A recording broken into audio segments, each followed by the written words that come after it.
आता नेक्स्ट आहे passive व्हॉइसमध्ये. Passive voice म्हणजे काय? कर्मणी प्रयोग. सो तुम्हाला नावावरूनच कळते की कर्मणी म्हणजे काय, की या ठिकाणी जे काही क्रियापद आहे तर ते कर्मानुसार बदलणार आहे. कर्म म्हणजे काय? ऑब्जेक्ट, आणि क्रियापद म्हणजे काय? वर्ब. सो या ठिकाणी आपलं जे वर्ब आहे तर ते ऑब्जेक्टनुसार बदलत जाणार आहे. मग याच्यामध्ये आपला जो सेंटेन्सचा फॉर्मॅट असतो तर तो असतो ऑब्जेक्ट प्लस वर्ब. इथे आपण एक बाय हा एक्स्ट्रा शब्द घेतो आणि मग आहे सबसेक्ट. ठीक आहे, म्हणजे फॉर एक्झाम्पल इथे कसं होतं, आय ईट अन ॲपल. त्याच पद्धतीने इथे आहे ॲन ॲपल. आधी ऑब्जेक्ट घ्यायचा, कधी पण पॅसिव्हमध्ये. पॅसिव्ह म्हणजे काय? ज्या ठिकाणी वर्ब हे ऑब्जेक्टवरती डिपेंड असणार आहे त्याला आपण म्हणणार आहोत पॅसिव्ह व्हॉइस. सो आता इथे आय ईट अन ॲपलचं ॲन ॲपल आधी ऑब्जेक्ट घ्यायचा. ऑब्जेक्ट काय होता? And Apple. सो इथे आधी येणार आहे ॲन ॲपल इज इटन. आता या ठिकाणी कधीही जेव्हा आपण पॅसिव्हमध्ये करणार आहोत तेव्हा इथे आपल्याला V3 वापरायचं आहे. V3 म्हणजे काय? वर्बचा थर्ड फॉर्म. इथे मी इज का वापरलं? कारण हे मला प्रेझेंट टेन्समध्ये वाक्य बघायला मिळते.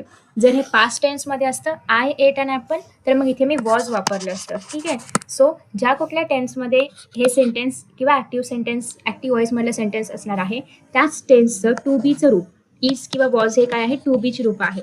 त्याच टेन्समधलं टू बीचं रूप आपल्याला या ठिकाणी वापरायचं आहे. सो आता इथे जर आय एट अन ॲपल असतं, मी इथे अन ॲपल वॉज इटन बाय मी घेतलं असतं. आता इथे आय ईट अन ॲपल आहे त्याच्यामुळे मी इथे अन ॲपल इज इटन. इथे नेहमी V3चाच फॉर्म वापरायचा आहे. इटन, टेकन, स्पोकन, ओके, अशा पद्धतीचं. आणि इथे आय नाही घ्यायचं, बाय आय नाही येणार, बाय मी येणार. ठीक आहे, बाय मी येणार. आणि बाय हे नेहमी आपल्याला घ्यायचं आहे. कोणाकडून खाल्लं गेलं ॲपल? तर ॲपल खाल्लं गेले माझ्याकडून. सो जे कडून आहे ते आपण बायने रिप्रेझेंट करतोय. ठीक आहे, हे आहे की मी ॲपल खाल्लं किंवा मी सफरचंद खाल्लं. पॅसिव्हमध्ये आपण म्हणते की माझ्याकडून सफरचंद खाल्लं गेलं. ओके, सो माझ्याकडून गेलंय ना, सो कडून is by me. Okay, so तुम्ही मराठीमध्ये पण ट्रान्सलेट करून करण्याचा प्रयत्न करू शकता सुरुवातीला, जेणेकरून तुम्हाला थोडीशी आयडिया मिळेल की आपण नेमक्या याच्यामध्ये काय चेंजेस करायला पाहिजेत किंवा काय चेंजेस करू शकतो.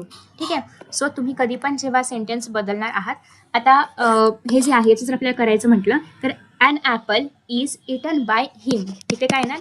हिचं काय होणार? हिम येणार. So an apple is eaten by him. Okay, हिचं हिम होणार. ठीक आहे, शी इट्स अन ॲपल असतं तर an apple is eaten by her आलं असतं.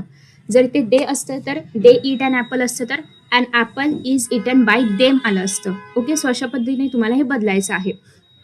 सो आणि एखादा कुठल्या तरी व्यक्तीचं नाव असतं तर त्या व्यक्तीचं नाव आलं असतं. For example Abhishek it's an apple, so an apple is eaten by Abhishek. ठीक आहे, सो त्या व्यक्तीचं नाव त्या ठिकाणी आलं असतं. आफ्टर दॅट नेक्स्ट आहे आता चेंज कसं करायचं ॲक्टिव्हला पॅसिव्हमध्ये.